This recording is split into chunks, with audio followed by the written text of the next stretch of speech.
How many no's would it take for you to give up?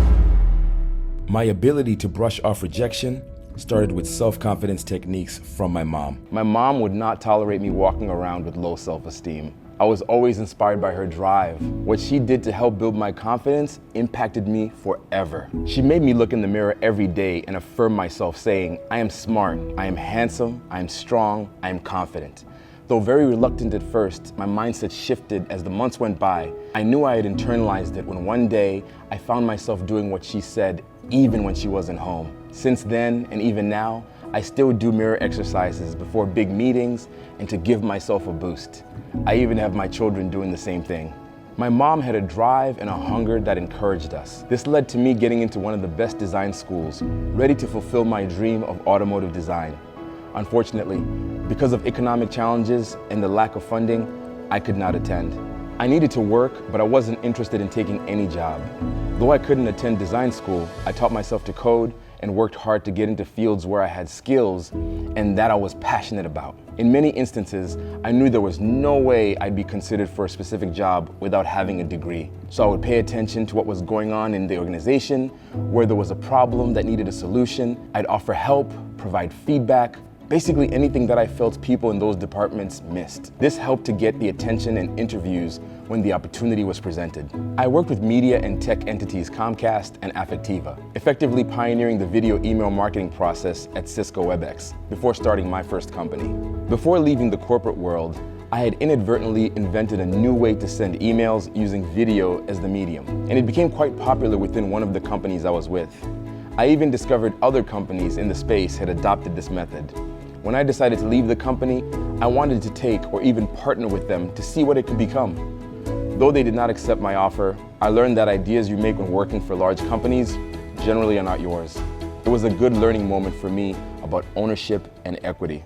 I took my lessons learned to my own company, Ed Design and Film, which had a great impact on my creativity and passion for content creation. This spark of ideas led to my latest and largest endeavor yet, MOON Ultra, inspired by our autistic son to capture more moments. One night while out to dinner with my wife, we attempted to take a selfie of us in the dark. The struggle to capture a good photo led me to come up with a quick, on-the-spot solution. With 2 phones, I was able to get the proper amount of light needed to capture a good photo. That same solution helped inspire a couple in the restaurant, and I knew right there the problem was bigger than just us. Though I had a full design and film agency where I worked with many leading brands, I chose to give that up to pursue my dream full-time.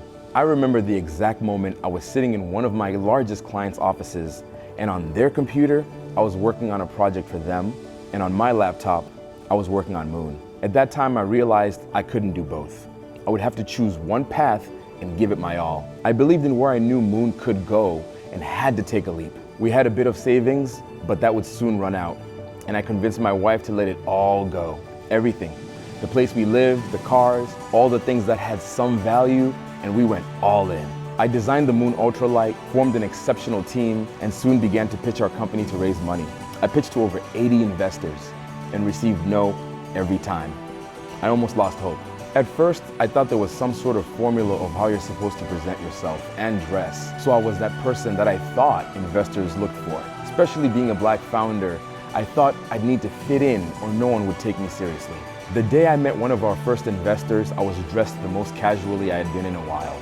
And I was 100% myself. I didn't even go meet them to pitch our company. But as we started to speak, he wanted to hear more about MOON Ultra. I ended up pitching and he said yes. After that, I decided I was going to go on this journey as my most authentic self. Staying committed to my goals allowed me to build a phenomenal team, launch a dynamic product, and get featured in Time Magazine as a top invention of 2020, and so much more. I encourage you to never give up. Remember, even as you get 80 no's, it only takes one yes.